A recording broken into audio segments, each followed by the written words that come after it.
नमस्कार। जय जय श्री राधे। दोस्तों, कैसे हैं आप सब? उम्मीद करता हूं कि आप सभी सुखी होंगे, संपन्न होंगे, आनंद के साथ होंगे। आज की यह जो चर्चा है, जो वीडियो के माध्यम से आपको मैं देने जा रहा हूं, यह देवगुरु बृहस्पति के गोचर की चर्चा होगी।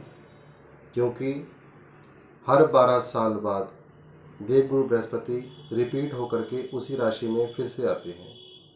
जिस प्रकार से 30 साल बाद शनि आते हैं, देवगुरु बृहस्पति 12 साल में आते हैं, राहु 18 साल में आते हैं।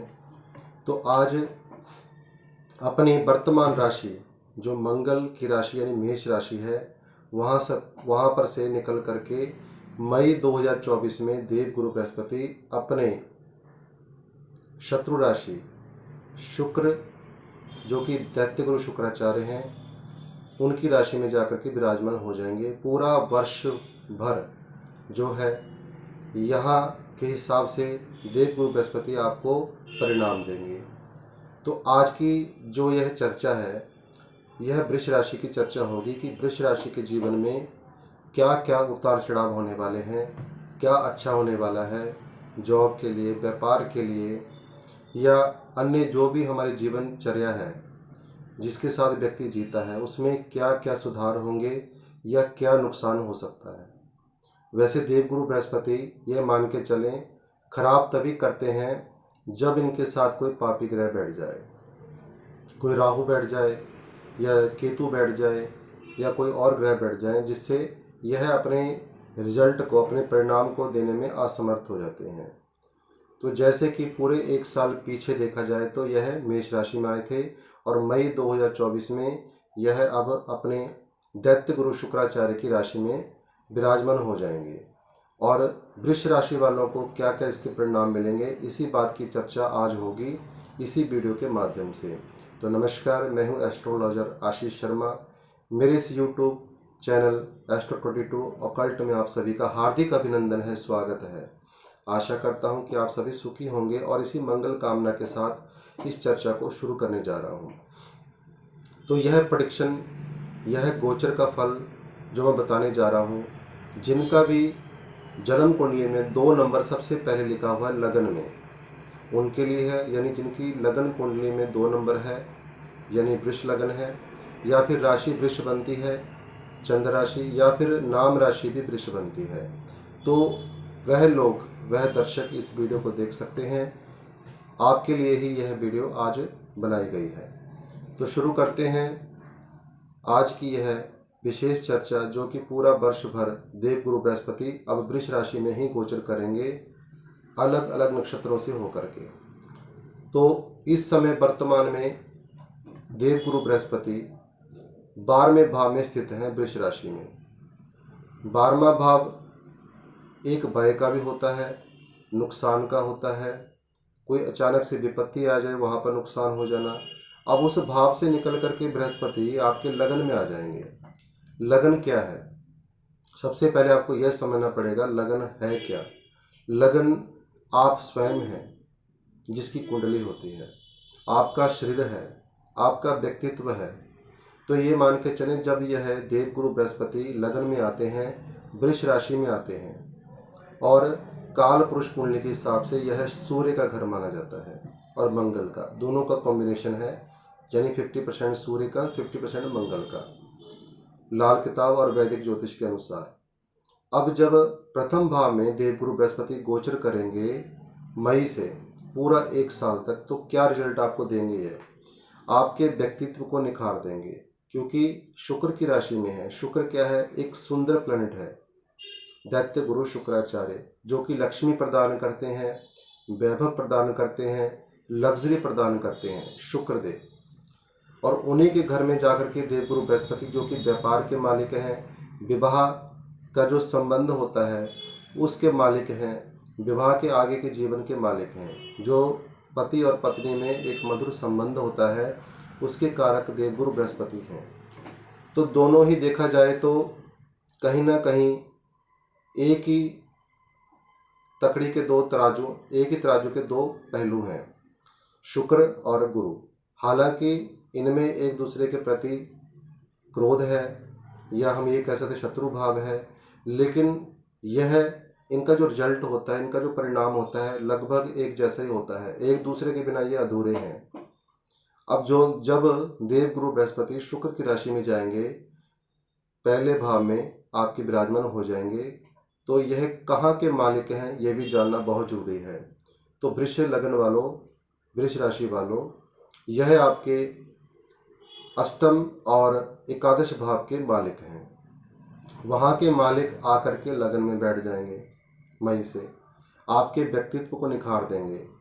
आप जो भी सोचते हैं, समझते हैं, जो अभी तक ये मान के चले आपके लाइफ में एक साल से, क्योंकि यह 12वें भाव में थे, जो भी नुकसान हो रहे थे, जो भी आपको समस्याएं आ रही थी अपने जीवन में, वह सब समाप्त होती हुई आपको नजर आएंगी।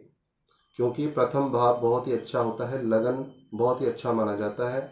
वहाँ पर कोई शुभ प्लैनेट अपना गोचर करे तो मान के चले एक साल के अंदर अंदर आपको निखार के रख देंगे। आपके व्यक्तित्व को, व्यक्तित्व क्या है, हमारी पहचान है, हमारी सोच है, हमारी समझ है, हमारी आन और शान है। आपका शरीर है, शरीर आपका स्वस्थ रहेगा, आप बिल्कुल अच्छे तरीके से अपनी बातों को व्यक्त कर सकेंगे। किसी के सामने भी कोई प्रेजेंटेशन देनी हो बहुत अच्छे तरीके से दे सकेंगे। यह पहले भाव का है। तो इसी को मान के चले कि आप प्रथम भाव आपका बहुत बलवान हो चुका है। अब प्रथम भाव से इनकी दृष्टि पड़ेगी पंचम भाव में। पंचम भाव यानी 5वीं दृष्टि, जो कि संतान की होती है, शिक्षा की होती है, हमारे पूर्व कर्मों का जो है भाव पंचम भाव होता है। तो आपके पूर्व जन्म के जो भी कर्म है, देवगुरु बृहस्पति उनको आगे लेकर के आएंगे। जो भी आपने अच्छे कर्म किए हैं, कोई देव कर्म किए हैं, कोई मंदिर गए हो, कोई दान पुण्य किया है, वह आपके सब जागृत होने शुरू हो जाते हैं जब देवगुरु बृहस्पति की यहाँ पे दृष्टि पड़ती है। और जब किसी पापी ग्रह की पड़ती है तो आपके जो भी पाप कर्म होते हैं वह सामने आने शुरू हो जाते हैं, यानी पिछले कर्म। तो यहाँ पर ये मान के चले आपकी संतान के लिए बहुत ही अच्छा समय है, आपकी संतान की प्रगति के लिए बहुत अच्छा समय है। यदि आप विद्यार्थी हैं तो शिक्षा के लिए बहुत अच्छा समय है। आप इस समय ये मान के चले पूरा एक साल, एक वर्ष तक देवगुरु बृहस्पति आपको ज्ञान से भर देंगे। यदि आपकी संतान है तो संतान को ज्ञान से भर देंगे। उनके अंदर नई नई क्वालिटी आपको देखने को मिलेगी ज्ञान के क्षेत्र में। अब इसके बाद इनकी सप्तम दृष्टि कहाँ पड़ रही है? 7वें घर में। 7वां जो भाव होता है यह दाम्पत्य जीवन का होता है, दाम्पत्य सुख का होता है, या हम ये कह सकते हैं कि ये 7वां भाव पार्टनरशिप का भी होता है, भागीदारी का होता है, व्यापार का होता है। जब देवगुरु बृहस्पति यहाँ पर अपनी मंगल की राशि वृश्चिक राशि को देखेंगे अपनी 7वीं दृष्टि से, तो यहाँ पर कोई भी दाम्पत्य जीवन में कोई तनाव था, कलह था, क्लेश था, या कोई मिसअंडरस्टैंडिंग थी, वह दूर होनी शुरू हो जाएगी। क्योंकि यहाँ पर वृश्चिक राशि को यह देख रहे हैं, अपने मित्र राशि को, तो सुख की अनुभूति आपको होगी, आपके व्यापार में वृद्धि होगी, क्योंकि व्यापार का भी स्थान है। स्पाउस के साथ कोई मिसअंडरस्टैंडिंग हुई थी पिछले टाइम में, तो वह दूर होनी शुरू हो जाएगी मई से। और आप अपने ही कर्म क्षेत्र में, व्यापार में बहुत लाभ इस समय में, इस दौरान में कमाएंगे, जैसे ही देवगुरु बृहस्पति का गोचर होना शुरू हो जाएगा मई में। 1-1.5 महीने के अंदर आपको इनका रिजल्ट देखने को मिलेगा कि वाकई में जीवन ही बदल रहा है। अब इसके बाद इनकी जो अंतिम दृष्टि है यानी 9वीं दृष्टि, वह भाग्य भाव में पड़ रही है। लगन के मालिक, लगन में बैठे हुए ग्रह की यदि दृष्टि 9वें भाव में पड़ जाए, वो भी शुभ ग्रह की, तो ये मान के चलें कि आपके भाग्य को एक साल के अंदर बदल देंगे, आपके कैरियर को बदल देंगे, यानी बहुत अच्छा बना देंगे। पिता के साथ आपके कोई संबंध बिगड़े हुए थे उनको मधुर कर देंगे। और जितना आप देव स्थान में जाते हैं, धार्मिक स्थान में जाते हैं, ये मान के चलें आपके जीवन की हर समस्या, हर रोड़ा दूर हो जाएगा, हर रुकावट दूर हो जाएगी। यह आपको भाग्य को निखार देंगे। अब यह लाभ भाव के आपके मालिक बनते हैं तो आपको प्रचुर मात्रा में लाभ देंगे। आप जिस क्षेत्र से भी कमाते हैं वहां पर आपकी जो इनकम होगी वह 10 गुना होगी, या आपको कोई अचानक से कोई प्रॉफिट हो जाएगा, या अचानक से कोई इंक्रीमेंट लग जाएगा, या अचानक से कोई इस तरह का साधन बन जाएगा जिससे आपके पास आय के साधन बनते रहेंगे, पैसा आता रहेगा। उसके अलावा यह है आपके अष्टम भाव के मालिक, यानी अष्टम भाव जो होता है थोड़ा कष्टों का भी होता है। कोई परिवार में ससुराल में कोई इस प्रकार की बाधा उत्पन्न हो रही थी, कोई लड़ाई झगड़े हो रहे थे, तो उन चीज़ों से आपको मुक्त करेंगे। ऐसे में मैं एक सलाह दूंगा, जो वृष राशि वाले हैं, एक बार बृहस्पतिवार के दिन एक केले का पौधा जाकर के धार्मिक स्थान में जाकर के लगाएं गुरुवार के दिन, या फिर जिस भी आप धर्म को मानते हैं उस धर्म स्थान के अंदर या बाहर उसको जरूर लगाएं। इससे आपको बहुत ही पॉजिटिव रिजल्ट आपको पूरे 1 साल तक मिलने शुरू हो जाएंगे और आपका जीवन ही बदल जाएगा। तो कुल मिलाकर के 99% बहुत ही अच्छा जो गोचर जाने वाला है वृष राशि वालों के लिए। यदि आप कुंडली का विश्लेषण कराना चाहते हैं तो मुझे आप मैसेज करें, डायरेक्ट कॉल ना करें। तो आज की यह चर्चा मैं यहीं विराम दूंगा। वीडियो को लाइक, शेयर और सब्सक्राइब जरूर करें। नमो नारायण, जय जय श्री राम।